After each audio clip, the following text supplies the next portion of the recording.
Welcome to the Soul Space. I'm Sarah. And I'm Kim. And these true life stories are brought to you to inspire growth, healing, and positive changes. Enjoy.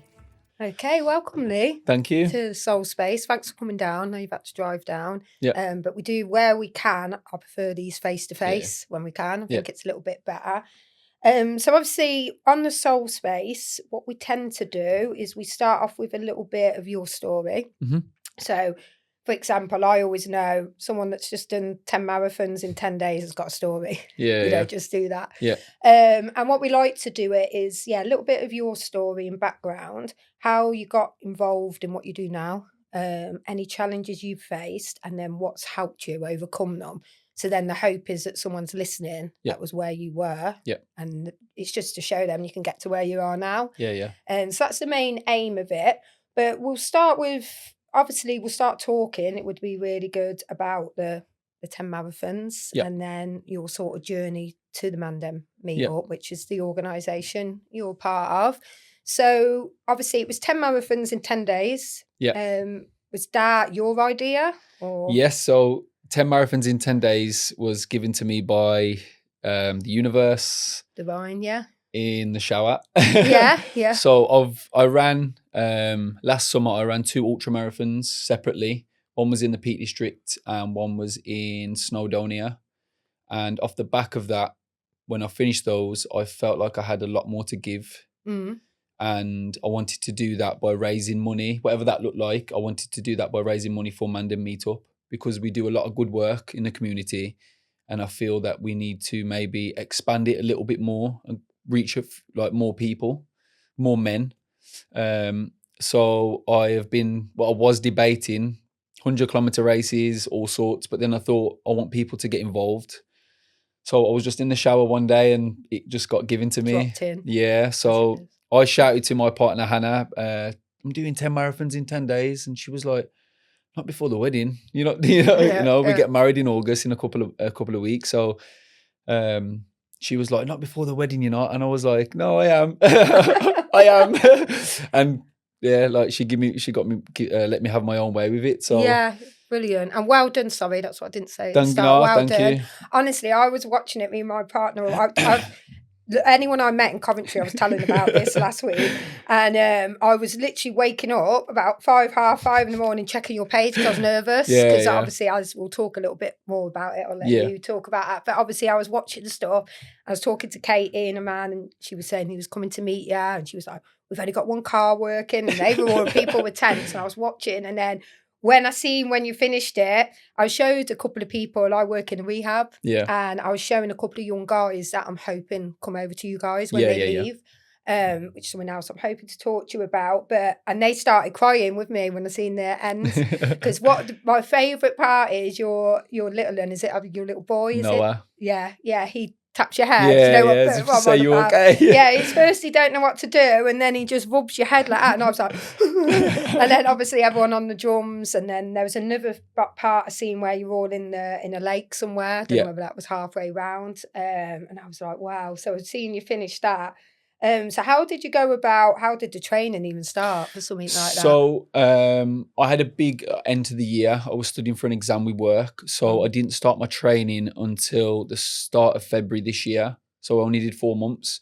But someone that I go to the gym with, well, not go to the gym with, but trains at the same gym as me, she put me in contact with a coach that actually works at Coventry University, only around the corner from here. Okay. So I reached out to him and I said, look, I've never been on a plan for training for anything. I've always just done my own thing. Can you put me something together? And he did, and it was huge help. And it was only four months. Yeah. 4 months. What's the actual record? For how many marathons in I know someone in Australia, I think his name's Ned. He did 50. Okay. And he was doing them after work. So like he was still doing his like 9 to 5 job, finishing doing a marathon for 50 days. Yeah. I know Will Gudge, he's from London. He did 30 and 30, but he did one in different cities every day. Okay. So he did a lot of traveling. Yeah. So Yeah. So what have you at the moment? It's on GoFundMe, isn't it? Yes. Is that link still open? Yes, that's in my bio and the Mandem's bio on Instagram. So we'll share that after we've done the podcast. And what's that at the moment? I think it's around 7.5. Okay. I've still got some cash to put in from donations in my street, Yeah. and then the money we made on the homecoming, that's still got to go in. So it'll be around eight grand. Yeah. Which for us is huge. Yeah. For what you do. And just a little bit about the Mandem Meetup. So I first seen you guys, I think it was at Little Earth. It was one of the winter solstice, not this one, I think it was the one before. We seen all the t-shirts and we were chatting. It was a lot smaller then. It's obviously expanded out. And then obviously I met Jamie and Christian at a couple of retreats, and they actually agreed to come on here. Yeah. And then I was shown a few weeks ago, I was in a meditation. They said the Mandem ain't coming on till series 2. Yeah. And I was like, And I was like, I really thought, and then this dropped in, and then the other day was like, that's who's coming on. And I was like, reach out to Leigh. And I was like, okay, and it was a good one to finish on. But when I seen you guys, I think, it was at the winter solstice, I was drawn straight away because I just thought it was a great idea. Yeah. And I could see all the guys. And what I loved, it was one of my first experiences at Little Earth. And obviously it was a big thing for me because it was the first time going to stuff sober. Yeah. And obviously I'd had a battle with alcohol. So seeing a big group of lads together having fun, and it was obviously a different setting. I found that quite inspiring. I was chatting to the guys, and I actually took the idea a little bit from when they're doing the workout to work in. Yeah. I do a class called Box and Breathe. Okay. And I took from Good the stuff. idea with that. Yeah. And I shared with the guys when I met them at the retreat. I said, sorry, I stole your idea. Called it Box and Breathe. And they were like, no, that's cool, take it. We don't gatekeep. It works. And they were explaining that it started in Manchester, I think, didn't it? And then I like that story, the way they explained it as well, is because I've seen sometimes a lot of people that are working with mental health or men's groups and women's groups, they pitch each other as competition. And I don't like that. And I've come across that. And I think we're all supposed to be doing the same work. Yep. I'll share with the work coaches because my energy isn't for everyone. And it's good to try other people's. So when I see things like that, I'm a little bit like, and I see it a lot. Yeah. And the guys were saying when they met the lads in Manchester, they were like, no, we want a Mandem Meetup in every city, ideally. That's the aim. So here's the logo, get going, if you just want to. So how did you find the guys? So I've known Jamie for most of my adult life. We used to party together. Yeah. We were proper party animals. And then I knew about Christian from his past life. Yeah. Just seen and heard, never really had any contact or dealings with him.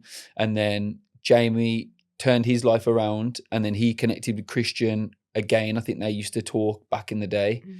And I just saw what work they were doing. They were going to the mountains, going to the Wrekin, and just doing it was them two that amazing started stuff. It with the lads So from but they were Manchester. going to the talking circles in Manchester and doing the Mandem that's what you Meetup said. stuff there.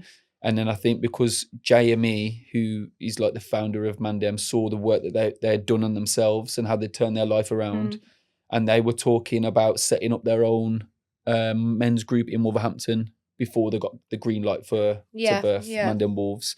So Jamie said to them, why don't you branch out and do Mandem Wolves? Yeah. And then at that same time, it was early December 23, I think it was, or 22. And we had a deep freeze, and it was freezing cold. It was -8. And I remember walking through the town centre in Wolverhampton, and there was a person lying in the doorway of Nando's. And it was early morning. And I came to find out later that day that person had actually frozen to death, they'd died. So I reached out to Jamie and said, do you want to, how would you feel about getting some clothing donations from friends and family and taking it to the Good Shepherd, which is a soup kitchen for the homeless, on the 2nd of January, and just handing it out for free. And we did that. Christian come and got involved. Fraser, who's another facilitator in Mandem, great guy, he come and got involved.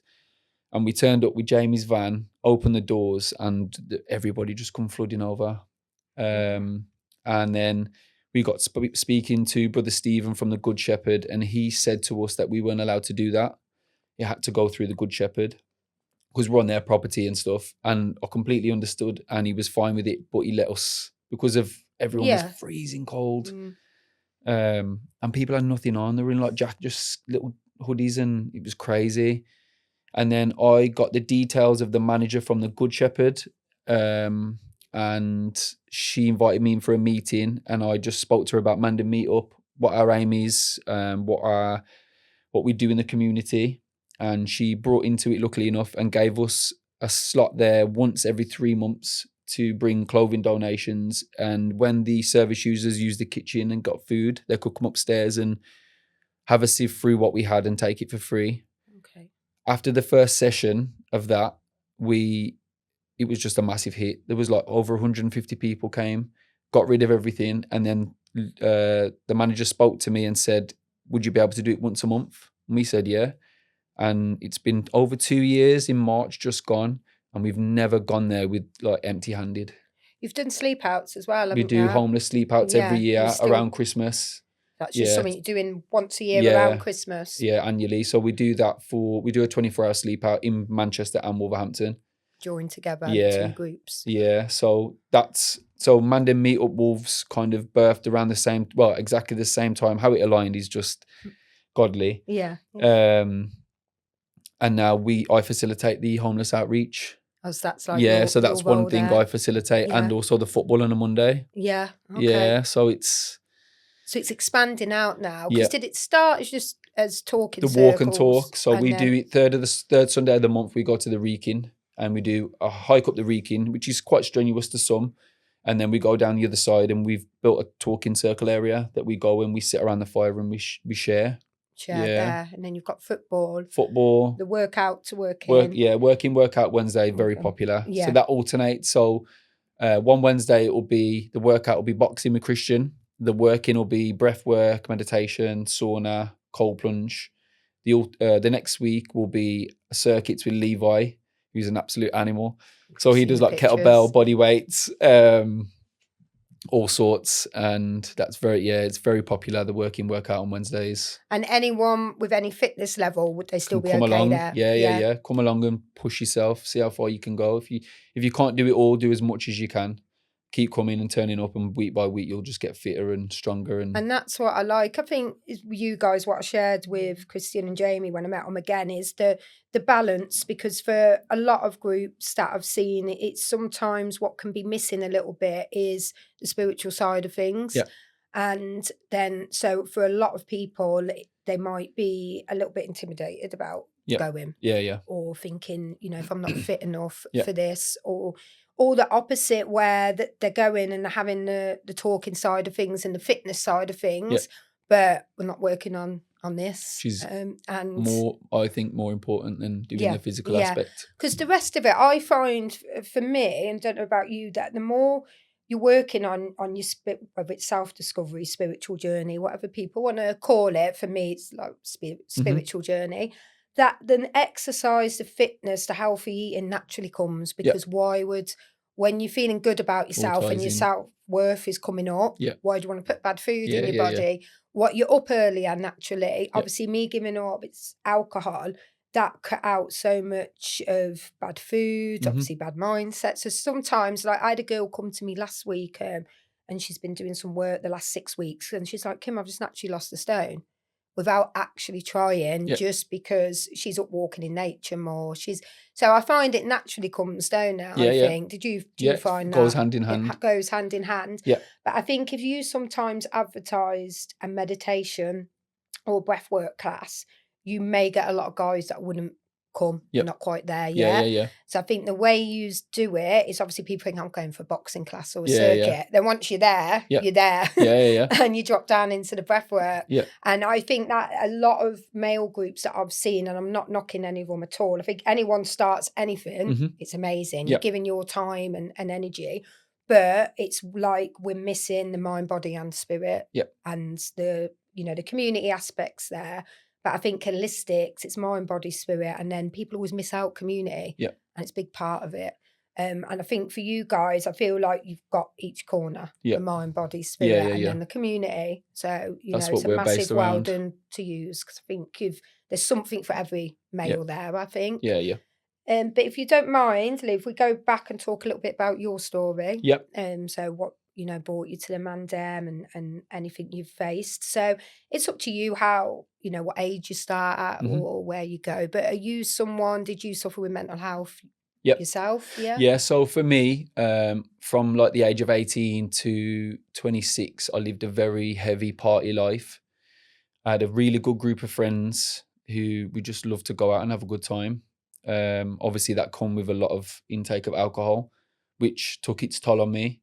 So when I was 26, I started suffering with auditory psychosis, and I had a voice that used to present itself to me when unknowing danger was present. So the big one for me is I used to catch the bus to work. So I used to catch the bus from Wolverhampton to Walsall, and the bus used to go over the M6 bridge, and it used to stop at the traffic lights, and the voice would present itself and ask me to get off the bus and take my own life, essentially. And it would normally be prominent on a Monday and Tuesday after I've had a heavy weekend. And then I'd be in the kitchen. So another example, I'd be in the kitchen and I'd be washing up sharp knives, and it would come to me, and yeah. I would be in social situations with my family or friends, and it would say that my family and friends like don't really like me. They were talking about me and all sorts. And I suffered with it for 8 months, and I just had enough. I didn't know how to make it stop. I didn't have any self-care tools at that time. I just played football, just did a lot of outward expressions. So Mother's Day 2019 came around, and I woke up that morning and I'd had enough. And I just said to myself, I'm going to go to my mum's where I knew all my family would be.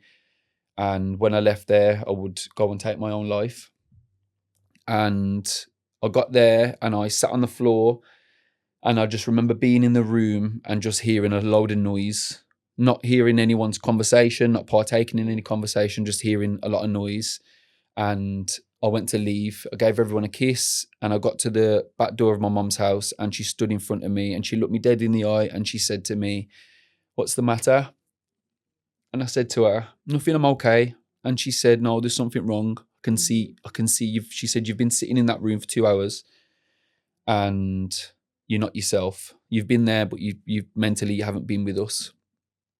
And I said, "No, honestly, I'm okay." And she asked me if I'd cheated on Hannah or if Hannah had cheated on me. And I said, "No, it's nothing like that."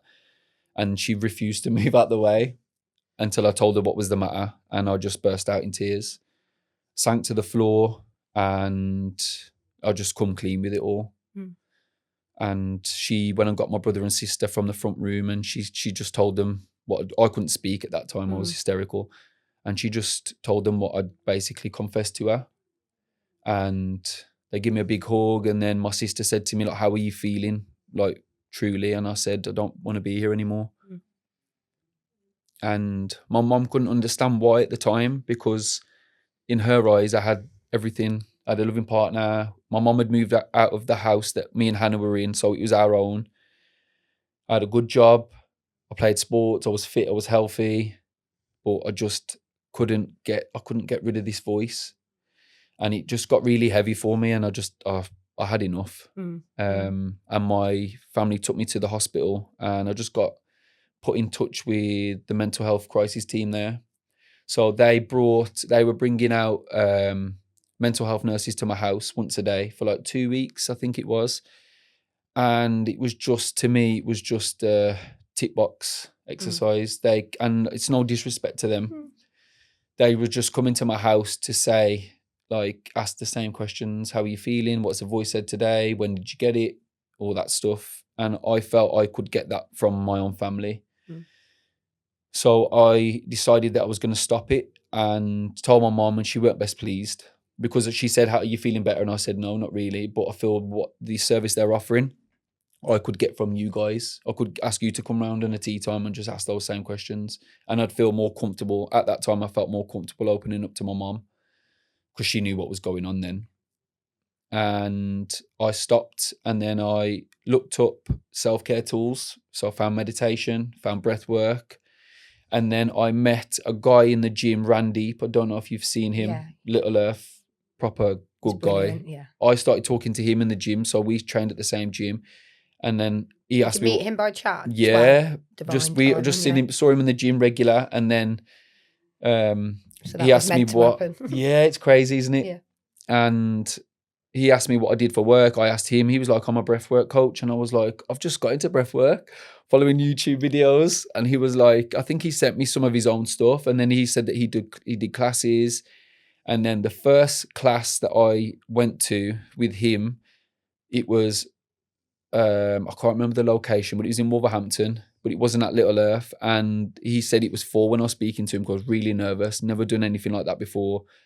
And Was this before even reconnecting with the Mandem Meetup yeah, guys? And so went there and nobody turned up. It was only me. So it turned out to be a 1-to-1 session.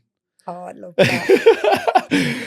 So Jamie was meant to come, Jamie Lewis. We both Oh. bought tickets at the same time, but he'd done his back through work, so he didn't come. And then I got there and he was like, "It's just you today. No one's turned up." So it ended up being a 1-to-1 session, which for me was like fantastic, because I was Great. really nervous about doing something with other people.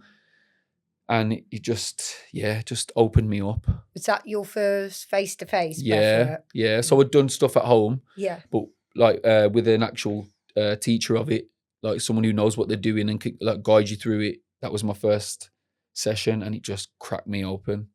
Breath. This is where my journey started with breathwork as well. My mentor was Brian, who Breathing Project. Okay, yeah. Brian, Yeah. So mine was similar, where at the same time I seen all you guys, if you were there, or the first time I met the Mandem Meetup guys, I'd gone to Little Earth, and in my mind I'd been asking for a teacher. Mm-hmm. And I'd done Brian's stuff online. But I was like, I want a breathwork teacher or someone to come in. We got there pretty early, and it was first time at Little Earth, and we always laughed. I walked around the corner and I was just saying it to my friend, and I opened the door because I actually thought the toilets might be in there. Yeah. And Brian was sat there with his eyes closed in a meditation out of his headphones. And I went, I just need a breathwork teacher. Opened the door and my mate went, right there. And I went, there he is. And I was laughing. I closed the door, and it took me ages to go up to Brian that night because I was dead. And again, just getting used to social settings without alcohol is difficult, isn't it? Because if you have alcohol, it's like the glass confidence. You go up, chat to people. But I was dead like, I don't want to go over and bother him. I don't want to. I'll touch on something that you just mentioned there later on when we talk about the and I went over and obviously introduced to him, and it all started from there. And I'd also said I wanted to do shadow work, and the next day he put out a course online called Beyond the Shadows. So I was like, you got it. So it was Brian, and I was like, but then moments like what happened with you, it was obviously meant to be just a one-to-one. And you feel bad on them because you're like, he probably wanted his class full, but you didn't want to do it with other people. So that's the way it ends up being, isn't it? So from there, did you carry on doing breath work with Randeep? And... So I kept going to his sessions. There were, I can't remember the location, that location in Little Earth. So he was floating between the two. So I kept doing that, kept meditating at home. I found Alan Watts, Alan Watts, the philosopher. So just played him yesterday. I just started listening to him and like his outlook on things, and it just, I was just wide open to I was just downloading all this information. Then I found David Goggins. Yeah. So he's a bit different to obviously the breath work and that side, but he's more like get up and do it. Just JFDI, just do it. And then he put me into like a state of comparing myself to like him and like other people like him online that I kept seeing and coming up on like my algorithm on Instagram. And he was like comparing us, not from what he was doing in terms of all the crazy stuff, but as men, just bare basic men. And the only thing I could find different was his mentality of doing tough things that hardened his mind. So I become obsessed with that. So then I brought his book, and his first book, Can't Beat Me, I think it is, was the first book I've read back cover to cover. So what sort of things would he do? So he would run, like he'd get up in the middle of the night, and it sounds crazy. So he'd get up in the middle of the night and he'd run 100 miles, like do a ruck run, 100 miles. He used to do, I don't know if he still does it now, but he used to do like the toughest race in the world. It's called Badwater 135. So it's a 135-mile race through Death Valley in the middle of summer. And it's all about pushing your limits, pushing your body and your mind to the extreme to toughen yourself, toughen your inner voice, your inner dialogue, so that normal life becomes easy and you don't want to struggle to get up in the mornings and all this stuff. Then I found cold plunging, and so I started doing that. I brought myself a cold plunge. That was another addition to hardening my thoughts and my mind. And yeah, I just built myself up, just brick Can by I just brick. say what's amazing is out of all this, although these things helped you, Yeah, you've done all that on your own. yeah, And it's sad, isn't it, for some people that, again, like I say, I'm not knocking any services, but they will turn obviously to the NHS Yeah. and so thinking that's their only hope and that's who we trust. Yeah. And a lot of people, you know, depending on their conditioning and stuff, they're not going to open their mind to other stuff, Yeah, yeah. sadly. But you would have continued to be stuck in that rut. Yeah. And then, yeah, all this stuff out there, although you've found teachers and people, but you've had to go and find that yourself. Yeah, yeah. Basically, it's all been you that's doing it. Yeah. And this is what I say to people: you don't know this world's out there until you go looking. Mhm. So, like, I've met guys and suggested to them about your group, and they're like, "Well, I don't want to go over to Wolverhampton on my own." And I said, "I know, but I'm going to be blunt with you. You don't want to be having panic attacks and Yeah. anxiety. You don't want to be suffering with your addiction anymore. You know, there's lots of stuff. There's this whole world out there, but we have to sometimes fight and go looking for it." Yeah. So I think you need to be, I don't know the right word, but very proud of yourself Mhm. that to get up from where you were on the floor, Yeah. pretty much, Yeah, and yeah. literally on the floor, Yeah. to get that fight isn't easy. Yeah. So it shouldn't be just, I think you need to sometimes step back and realise just what a big thing that was for Yeah. you to do, because that inner strength it's not there for everyone. It's Yeah. really difficult because even like you say, the nerves being there when you went to that breathwork class, Mhm. and it's like I would say to people, you've got to get out, haven't we? We've got to get out of that comfort zone, but it's not that simple. But going there, that one step, you've been so rewarded. And this is what I said to people, the universe, you just have to start and then it will have your back. Yep. It will put the right teachers in front of you, like you go in the gym. Yep. There they are. You scroll on Instagram, the right video just comes up. Like Alan Watts for me, like I'm ashamed to say, but I had never heard of him until I started listening to certain things on Spotify. And then I heard this voice like in a poem. Like, Yeah. oh, who's this guy? Alan Watts. And then there's all this stuff there. Then I was reading like loads of his books. And then it goes on to the next. But the universe will start putting all that stuff in Yeah. front of you. But people have we've just got to start going. Just put Surrender to it. surrender to it and just go looking for it. And it's there. Yeah. But and unfortunately, like I said this the other day in a retreat yesterday, as sad as it is, but sometimes to have our biggest awakening in life, you have got to go through some stuff. Yeah. We've got to. That's, our souls have been put here for that. And we're not going to, if everything's going great and we go through life and it's great, you don't go looking for these things. What do you learn? You What don't are you meet taught? Randy. No. The Mandem Meetup doesn't exist. No. I wouldn't have gave up alcohol because I would have gone through my life thinking, yeah, this is great. It's all. So unfortunately, we do for our life lessons and Yep. for our soul's growth, we've got to go through some stuff. But it's a beautiful thing when you can Yep. rise up and then take other people with you as Mhm. well. You're the light now Yep. for everyone else. But yeah, I just wanted to touch on that because I just think it's amazing that you pretty much did after you done that on your own. Yeah, yeah. But the stuff is out there, isn't it, to help people? Yeah. It really, really is. So yeah, if we carry on with your story, sorry. So you'd gone to the breathwork with Randeep and then you'd found Yeah. the guys that you were studying. Yeah, Alan Watts, David Yeah. Goggins, discovered like ice cold water plunging, and then I saw obviously the work Jamie had done on himself, and coming from a similar lifestyle, I was just like taken back, and I was just like, I was messaging him like, what have you changed? Like, what's changed? And he said he found healing in mushrooms. Mhm. And at the time, I was just like, Yeah. it's gonna make everything worse. And he was like, no, I promise you. He said, it's a medicine. He said, don't look at it as a drug or anything like that. It's a medicine. And I was just like, no, I wasn't buying into it. And he was like, come round mine one of the evenings and we'll do a ceremony. And it just, another thing that just cracked me open. Yeah. Yeah. And it just changed my life. Change. And then I started microdosing for like 2 months. So I did a month, had 2 weeks off, did another month. And I was just a changed, completely different person. All my, like, the depression in me, the anxiety that I used to get, gone. completely gone. And just more connected to yourself. Yeah, connected to my own spirit. Or I had a better understanding of myself, and I knew my triggers and where to be and where not to be, and who to be with at certain times and when not to be with those people. And I knew myself on a much deeper level. And how to hear yourself sometimes. Yeah. That's the difference, Yeah, isn't yeah. it? How to, sometimes we don't know, like the body never lies. Yeah. So sometimes that little feeling in our stomach not to go there, or your energy's not comfortable around someone else's, Yeah. we can push, we ignore that stuff. Yeah, yeah. And I think especially, like the best way to describe it, I would say to people, drugs and alcohol help us escape. We go out from Escapism. ourselves. Plant medicines make you go in. Yeah, So you've got to inwards. sit with your stuff. That's what people are afraid of. And that's what they're afraid of. I can't remember what there was a beautiful video I watched the other day about ayahuasca. He was describing it as what people are when people say they're afraid of sitting with the grandmother, what they're actually saying is they're afraid to sit with themselves. Yep. That's what we're looking for. That's what the truth of it is, what people are saying.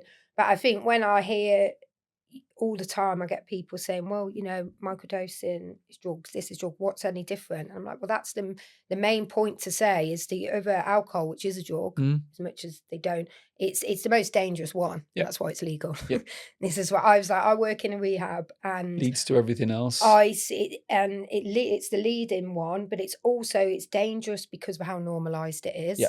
So when I work with people and they might be coming off heroin and stuff like that, they're not going to go around their nan's house and face the nan sitting doing heroin or their family, but they're going to go around their nan's house and she probably drinks, or your mum drinks, your dad drinks at a wedding, and it's normalised for people to say to you, oh, you're all right having one, or don't, but no one's going to say to you, I'll have a bit of heroin. Yeah. So sometimes it's because it's that normalised, that's what's dangerous. And the funniest thing is, from me working in recovery and in the rehab, I will tell you 100% fact, the most damaging one and hardest one for anyone to detox off is alcohol, worse than any of that. You don't even have to detox off cocaine. So it's the worst one for the body. Mm-hmm. It's just poison. But I can't blame people because it's so normalised for us in the Western world. We're taught that alcohol's okay, it's legal. So I would say to people, the best way, like you've just said there, to describe it is, but plant medicine will make you sit with your stuff. Yep. The others makes you escape. And anyone and you've got to be careful with all of them, because I've seen people where plant medicines have become the new crutch. Yep. And they're running for answers. But that's where your integration stuff comes in. Yep. But even I always think, even if you do run to a plant medicine though, it's still going to it's going to show you what you need to see. And it's still going to be for your highest good. Yep. And it will make you see you doing that anyway. So it'll still put you in that. So then you obviously had the ceremony, microdosing. And then did you then start going to the Mandem groups and that from there? So that was before, I think that was before Mandem started. And then when Mandem Meetup Wolves started and was birthed, I was in like a much better position. Physically, mentally, spiritually, I was in a really good space. So that was like kind of my lead up to the birth of Mandem Wolves. But like touching on what you were saying there, like with the anxiety and like the guys that you were saying to come over to Wolves and step out the comfort zone, I think anxiety comes from the fear in men's minds where it's going into the unknown, and their mind starts asking why.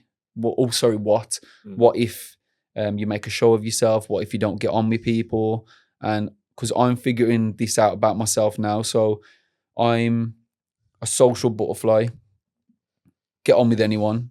But what I found is since the ending of the marathons, and I've been, as nice as it is, like, I don't know what the word is, bombarded with congratulations and well dones, and I've been in social settings, like out with friends or at like work events since, and everybody's coming up to me and giving me a hug and like, well done, and how are you feeling, how are your injuries and stuff.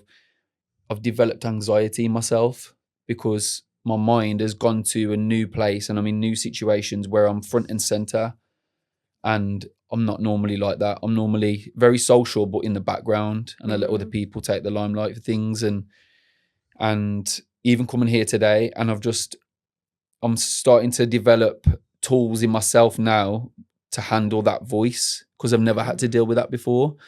But I know in my heart everything's going to be okay, and it's not bad. I'm not in trouble or danger or anything like that. But I'm getting there.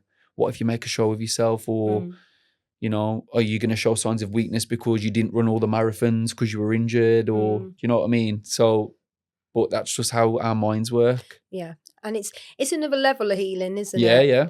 Like I said, we go through the layers, and I think, especially the last couple of weeks as well, there is, for people that are, you know, doing the healing work, or light workers, you know, whatever terms we want to use, they have been under attack a little bit the last couple of weeks. And I think with any, it's the old saying, but it is death and rebirth.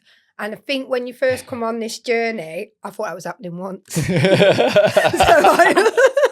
I look back now and I'm like, that was my ego telling me that. So I was like, yeah, you shed your skin, buy old life, and then not realising I'm going to grasp on. I tried to crawl out of doors back to my old life once, Leigh.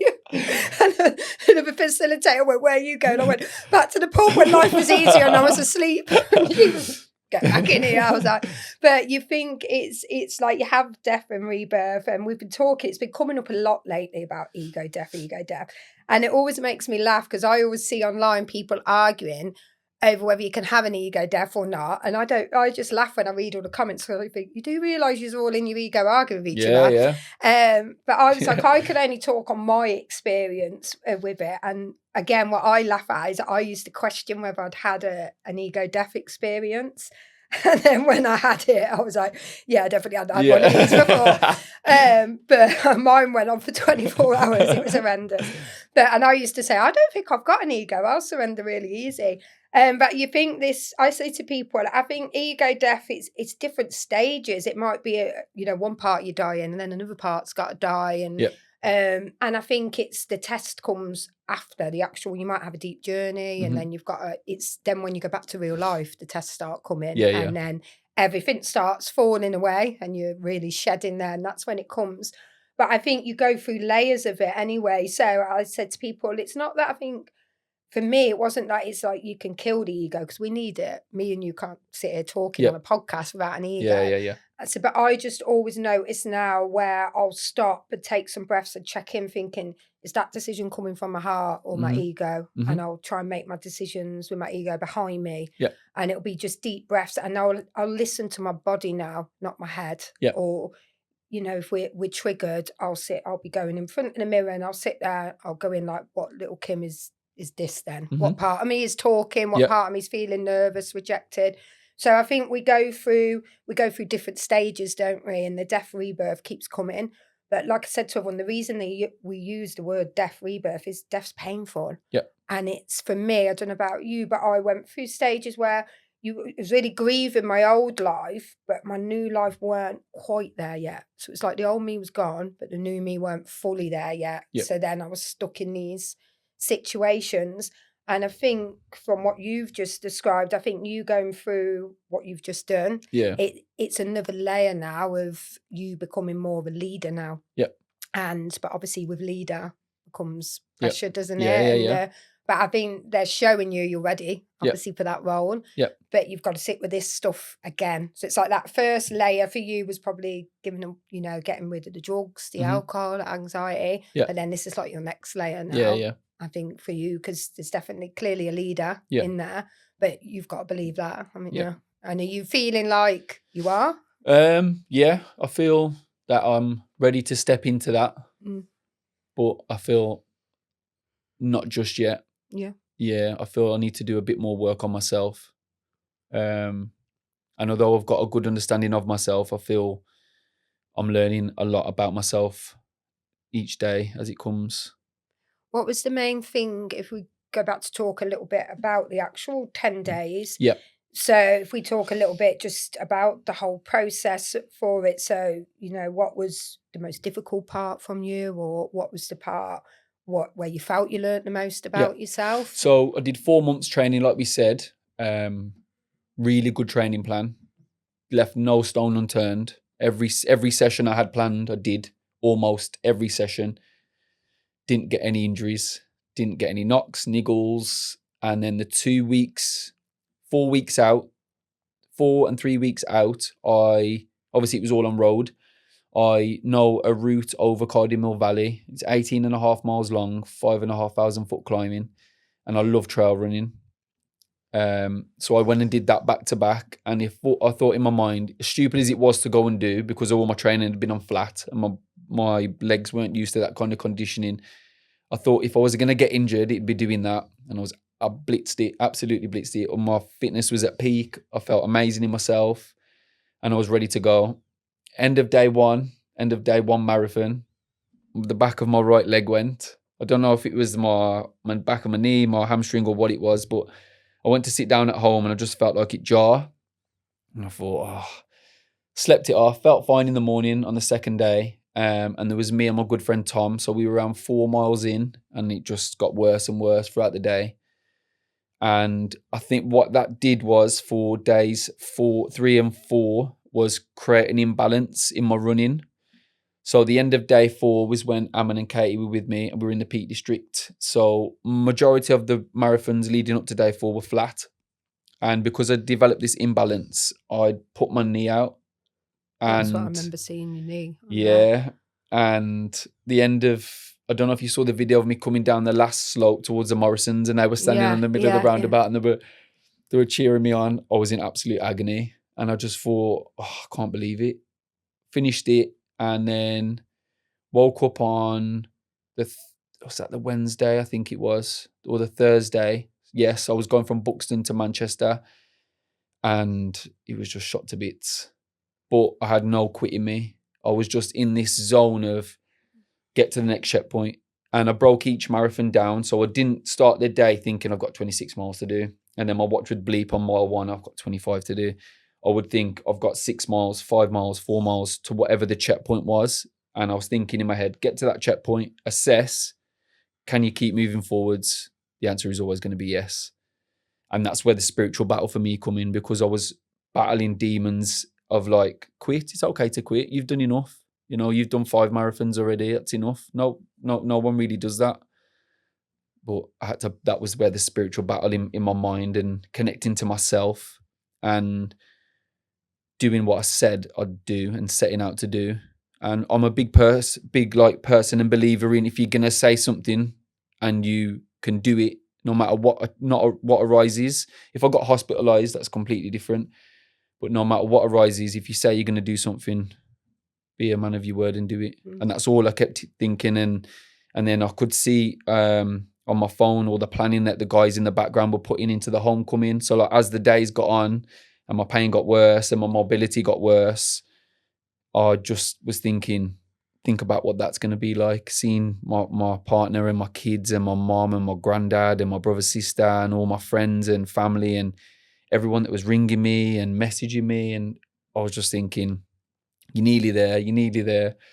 And then day 6 was Liverpool to Northwich. So Jamie had been crewing me, Ammon and Kate had been crewing me up until this point. And then my family came and met me in Liverpool and I was a mess. Like my body was a mess. I could barely walk.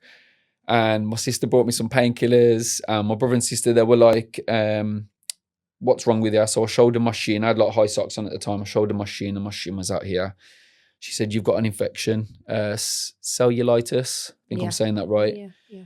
My legs were all swollen anyway because I had edematous. I think that's what you call it, all swelling from obviously doing the back-to-backs. And my sister said, you need to go and get that checked. And I said, no way. Shut it down straight away. I said, because I know what's going to happen. Pharmacist or whoever I go and see is going to say, you need to stop what you're doing.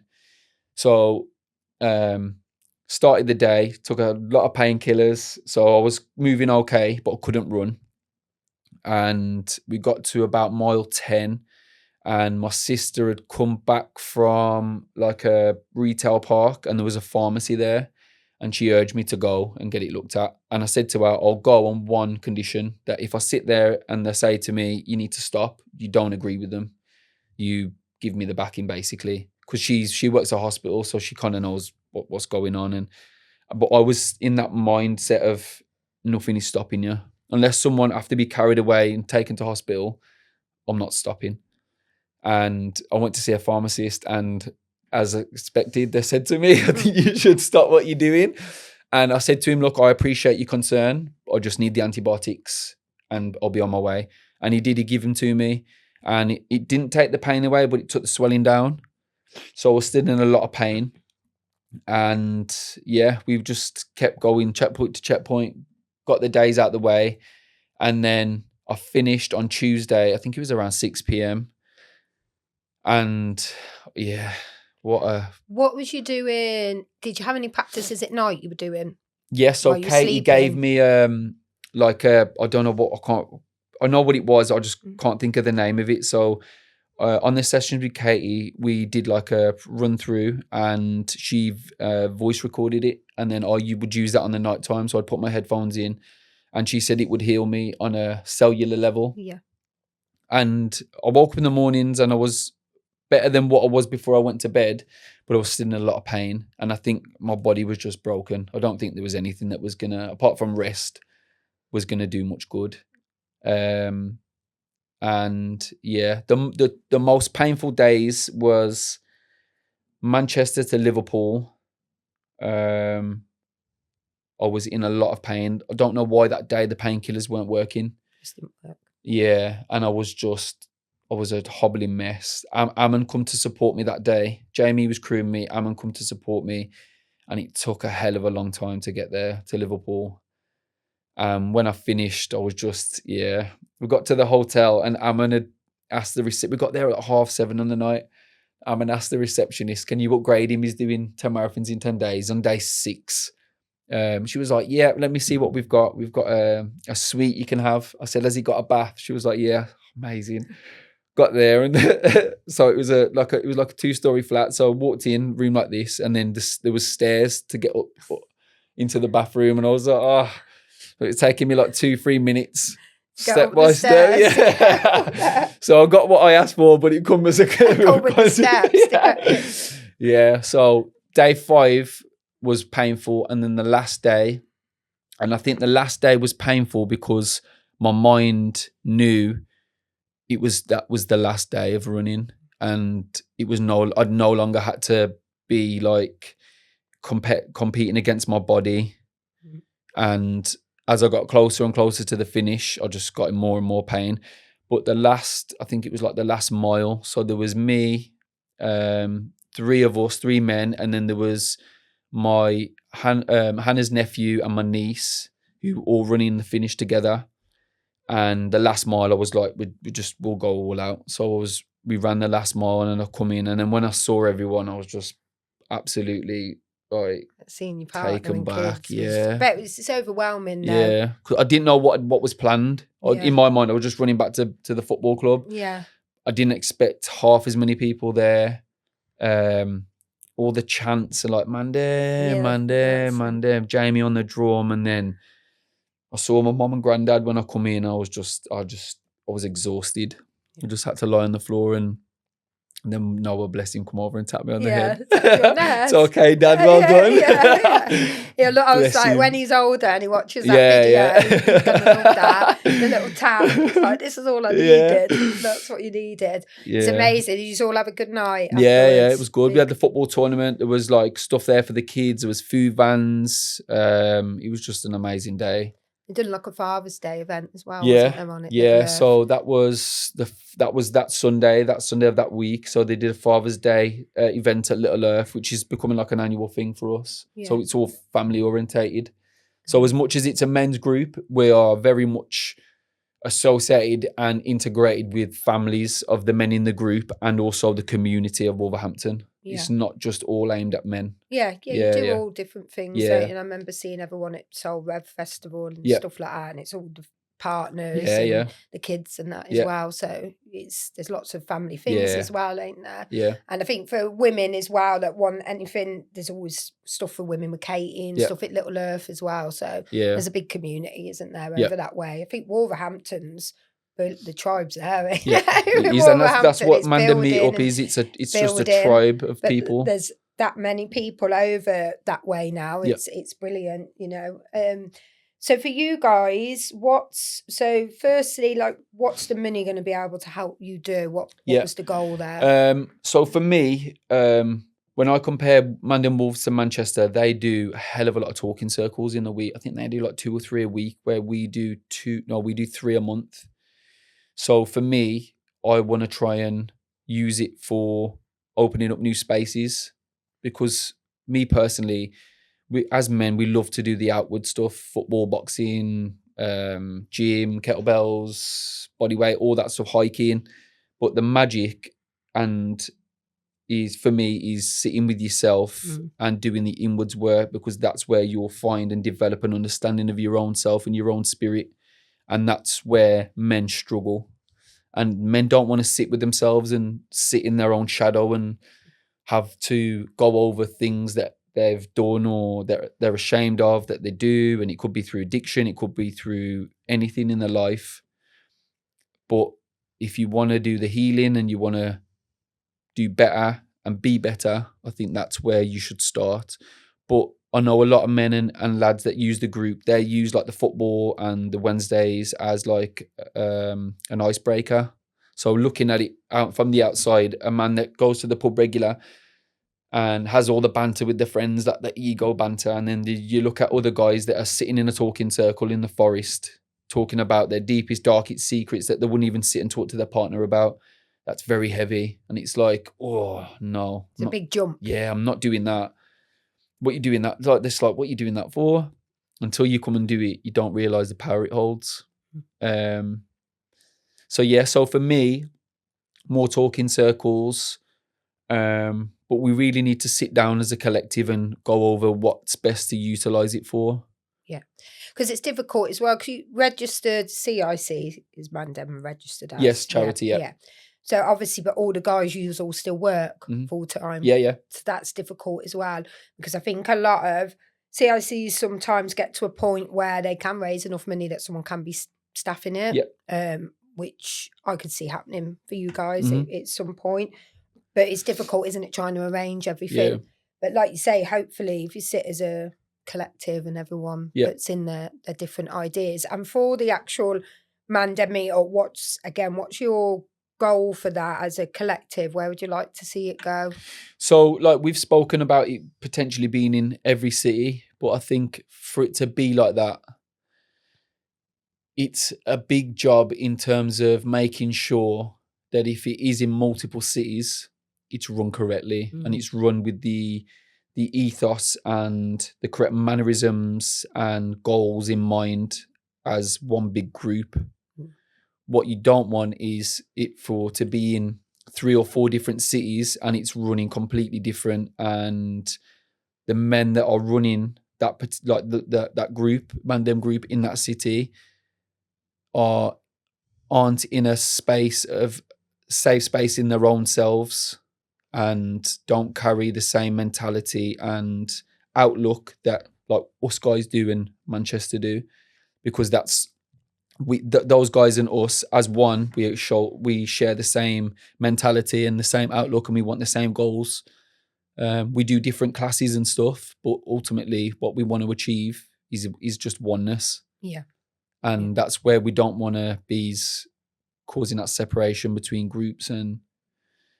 But that's, for me, I think that's ideal, is to start spreading it out. But it's getting the right people. It's getting the right people to lead those groups that have done enough work on themselves.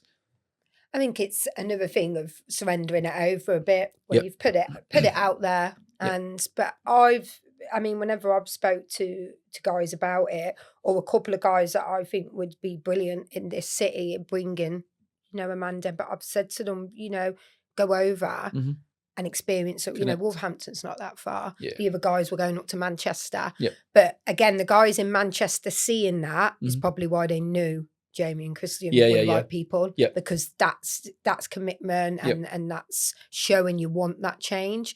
So I think for anyone, if they were coming over and spending a bit of time with you guys, you would naturally, it would flow out then. Yeah. And when you're with things like Soul Rare and stuff like that, you know, don't know who you're going to connect in Yeah. with. So I think it will be a natural thing if that happens for you guys, won't it? But I get what you're saying. It's, you don't want to gatekeep anything, but also it's got to be done right. Yeah. Well, it's not even it's done right. Right's not the word, but just with the same Taken on with it by the right person. What you guys have got. And what would you say is your sort of statement or mission statement? Just to improve the conversation around men's mental health, and that was what my aim was with the 10 marathons in 10 days. Is like, I feel it's spoken about, but it's spoken about in like just a general conversation. It's not shouted about, and I feel, obviously we've had COVID, but I feel men's mental health is a pandemic in its own right. And a big part of my journey of like from 2019 was, you've probably heard me speak about it before and on my stories and stuff, is about my friend Ryan. So like, Ryan was a very good friend of mine, and when I was going through my recovery, he was there day and night, sending me voice notes, coming round, calling me, sending me like messages of like kind words, and then a year later I woke up and his suicide note was on Facebook, and he'd taken his own life. And that was just a huge lesson for me, because then seeing the impact and the ripple effect that had on his family and friends, and how it made me feel, I was just like, I nearly did that to my own friends and family. And that for me, and then we've had 2 other guys from the group since. So like, we've been going 2.5 years now, and we've had 2 men from the group that have sadly taken their own life. 2 big parts of the group. And I just feel that more needs to be done. The group, as a collective, we feel more needs to be done. So that's why we're doing the fundraiser, so we can start opening up other spaces and attract more men into our community. And what we do as well is we invite the men of the group and also the people to come in and bring their magic in. Like and like, so like for me, I've always been heavy into football. And so another aspect that we have obviously is a Monday football session. So like, Jamie messaged me and said, do you want to start up and facilitate a football group? Absolutely. We've got gardeners in there. We've got people that from all sorts of backgrounds. So there's like, no hierarchy. Yeah. That's what, you know, it's seeing people's gifts and what's your gift? What magic can you bring in? Bring it in. And like, it's like you say, it's like a tribe. So like, we do it's like around once a month we go to Little Earth, because obviously Ammon blesses us with that beautiful space, and we like go and just do groundworks and just tidy up and like put things back together and look after it and stuff like that. But like, we've got it's such an amazing group, and I'm so grateful for it. And I see the power it holds, and you're putting the action in as well. I think it's like what you said earlier, there's men's mental health is getting spoke about a lot, and there's a lot of things to raise money as well. But where's the money going? Where's the action actually coming in? Obviously, what you guys are doing and putting the action in, and you know, there's talk in circles where, again, like I say, it'll be spoke about more. But then, okay, we've all figured out we're all in this place together, but how do we get out of it? And that's where the things like the meditation, the breath work, the hiking, the talking, all of it, getting a little bit from all of it. This is how we get out of it. And people like yourself being brave enough to share your story. Again, people here. I mean, it was probably not a coincidence with you coming on today, but so I've been at work today. I work in a rehab, and it's a mixed rehab, but it tends to be mostly men. That's just the way the statistic is with it. And they shared, I can't remember the exact age, so I'm not going to say the exact ages, but it was around 30 to 48. And so I didn't realise till today. I knew it was high, but it's the number one killer is suicide in the men. UK and Wales. And it was, I think the age, it was 32 to 48, I think, something around that. And it's number one killer. And that's mind-blowing to me. I knew it was high, but today I was like, whoa, that's scary. And I would bet, I don't know if you would be able to find this out, but I would bet around 90 to 95% of those men in that bracket, when they take their own life, are probably under the influence of alcohol or drugs. It's very rare for it not to be. When we lose people to suicide, it is very rare. And like you say, there's times as well with people where sometimes you'll know the signs, Yeah. but sometimes people won't. Like your mum spotted that in Yeah, you. yeah. But how many times when people are, it would have took one moment that day of your mum maybe to have had her own stuff on her mind and you miss it. Yeah, yeah. And like you say, it took a lot of prodding for you to open up to your mum and Yeah. get that out that day. But perhaps if there's prevention there, it's like I always say, as humans, what we tend to do is we wait till the problems sometimes escalated too far. Yeah. And then we're in that pit of anxiety and we're trying to crawl out. Yeah, yeah. Or we wait till we're ill and we start looking after ourselves. Yeah. Whereas if there's prevention there, so if someone's going to a talking circle every week, perhaps someone will notice you've been quiet the last couple of weeks, or it's why they have the recovery meetings, because someone spots it. Yeah, yeah. So if you're around people that get you, they're like, you're in your, I see it, people always say, oh, you're in a stinking thinking, or your addiction brain's taking over today, and they're like, what? Because even sometimes people don't realise it themselves. Yeah, yeah. And they're like, they actually think they're telling the truth, and you're like, no, your addict brain's took over, and people are like, what? But we see it in each other. Yeah. And sometimes our own families are biased to us. Yeah. And they love you, and you can also manipulate your own family. Yeah. And whereas sometimes if you're in a group and you're Yeah. all talking, people will see it. Yeah. So I think it's incredible what you guys are doing. And I know it's going to keep growing. But for you guys, what I will, obviously the main thing I want to do is obviously try and spread the word here. I'll tag all the pages in today. Share your link as well, so it definitely needs to be out there more. And then for you, what was you going to say earlier? Actually, remember we were talking about the thing in the yurt with Brian, and you were like, "I'm going to touch on something on that." Oh, what was I that? forgot. I should have let you. Can't remember. Obviously, I'm not meant to say it, or it'll come up again. I'm hoping as well. I said hopefully to get the next series. We're doing series 2 of this. I thought it'd be good to get a few years down. They've got a bigger room next door. Yeah. I thought it'd be quite fun. Get you guys down, see what's been going on through the some summer. Good guys that would that I think on. would their story, if they're obviously comfortable with sharing it, would. Yeah. Are you going to Soul Revolution? No, I'm this not going. Summer? No. Oh, because is the wedding around the same time? I'll get married on the 21st of August. Yeah, so it's close. Yeah. Yeah. So because I'm sure a few of the guys will be there, Yeah, won't they? I'm sure they'll probably do a class. Yeah, Jamie and Christian will probably do a workout boxing and meditation class. That'll be good. We've got a little soul space slot on the Friday. Me and my friend that do this together. So we're going to do hopefully a bit of filming and catching up with people there. But it'd be good to then get you back on after the summer. See what everyone's been up to. See how your wedding's gone. Yeah. So are you getting married in England? August, yeah. It's only down the road from me. It's like 20 minutes away. Yeah. It's all in one location. Yeah. It's only something small and intimate with like friends and family. Yeah. Brilliant. A big one. Have you got a holiday? You deserve a holiday. So we're doing or honeymoon. You going? Me and Hannah are going to like a lodge, like the weekend after, like that weekend, and then we're going away on the end of September to Turkey just as a family moon. Yeah. So we're taking the kids with us. So you deserve some rest now. Yeah. And going in. Something to look forward to. Yeah. No, that's good. Anything you'd like to finish on, Leigh? Or anything for anyone out there that's thinking about coming along, just reach out to you guys on social media. Yeah, you won't regret it. It's an amazing group, like don't let the travel and it's zero cost. So like everything we put on, even like the hikes. So like we do a monthly hike with the Manchester lads. So the first Sunday of the month we'll go on a big hike somewhere, Lake District or Snowdonia. If you haven't got shoes, waterproofs, bag, anything, we provide it all free of charge. And that's another thing that the money will be used on as well, stuff like that, making sure that we can maintain that for the men. Because that's a big barrier, is cost. Yeah. And like even down to driving. So if you drive to a hike, pay for your fuel. Brilliant. So if anyone is out there and they're debating it, don't let your mind take over. Yeah.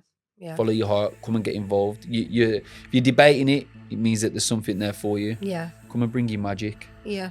So. Definitely. Thank you, Leigh. Thank you very much. Thank you.